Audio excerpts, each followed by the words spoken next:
পরহিংসে আপন ক্ষয় কথাটা কিন্তু মিথ্যে নয়।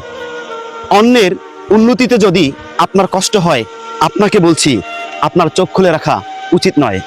সবার উপর মানুষ সত্য, তাহার উপর নাই, এই কথাটা মুখেই মানি, কর্মের বেলা ছাই।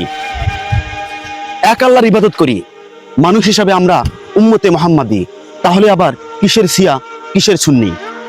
মুসলিমের বিপদে যদি মুসলিম এগিয়ে না আসে, তাহলে কাজে আসবে না আপনার কোনো ইবাদত বন্দেগী।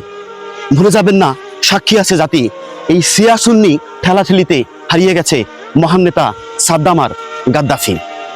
হুঁশিয়ার, সতর্ক করছি, আমি ভয়ও পাচ্ছি আবার যেন হারিয়ে না যায় মহান নেতা আয়াতুল্লাহ খামেনি। রুখে দাঁড়ান, ঐক্যবদ্ধ হন। এখনো যারা কাপুরুষের পরিচয় দিচ্ছেন, করছেন তাদের গোলামি, ইসলামে বিশ্বাসঘাতক কাপুরুষতার কোনো ক্ষমা নেই, তারা ডিরেক্ট জাহান্নামী।